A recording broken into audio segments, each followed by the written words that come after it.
Hello guys, എല്ലാവർക്കും സുഖമാണെന്ന് വിശ്വസിക്കുന്നു. അപ്പോൾ ഞാൻ ദേ ഇപ്പോൾ 6:30 സമയം കഴിഞ്ഞിട്ടുണ്ട്. അമ്പലത്തിൽ പാട്ടൊക്കെ ദേ ഇപ്പോൾ ഓഫാക്കിയതുള്ളൂ. മഴയുടെ ഒരു വെള്ളപ്പൊക്കം പോലെ ഒരു രീതിയാണ് ഞാൻ കാണിക്കുന്നത്. വെള്ളം പൊങ്ങിയിട്ടില്ല, പക്ഷെ എന്നാലും പൊങ്ങി വരുന്നുണ്ട്. ഇന്ന് അത്യാവശ്യം നല്ല തെളിവുണ്ടായിരുന്നു, അതുകൊണ്ട് തുണികളൊക്കെ ഉണങ്ങി കിട്ടിയിട്ടോ. ഉള്ള കാര്യം പറയാമല്ലോ.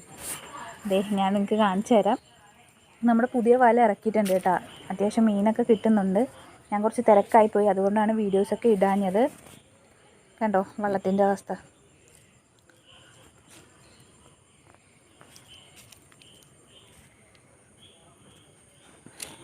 എൻജിനൊക്കെ മൂടിക്കെട്ടി തന്നെയല്ലേ കേട്ടോ വെക്കത്തുള്ളൂ. കാരണം മഴവെള്ളം വീണ് കഴിഞ്ഞാൽ നമ്മുടെ എൻജിൻ കംപ്ലൈൻ്റ് ആകാൻ സാധ്യതയുണ്ട്.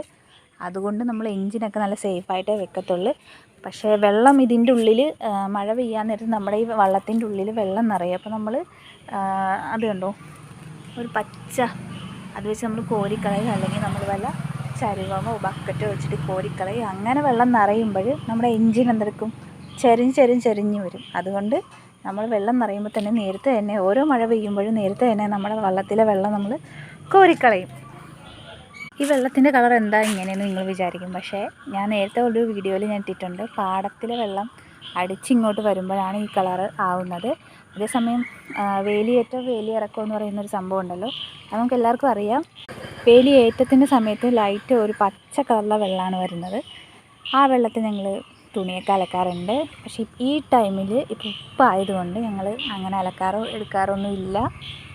അപ്പോൾ എല്ലാവർക്കും വീഡിയോ ഇഷ്ടമായെന്ന് വിചാരിക്കുന്നു. പുതിയതായിട്ട് ആരെങ്കിലും കാണുന്നുണ്ടെങ്കിൽ സബ്സ്ക്രൈബ് ചെയ്യുക, ലൈക്ക് ചെയ്യുക, കമൻറ്റ് ചെയ്യുക നിങ്ങളുടെ അഭിപ്രായങ്ങൾ. ഓക്കെ, നെക്സ്റ്റ് ഒരു വീഡിയോയിലായിട്ട് നമുക്ക് കാണാം. താങ്ക്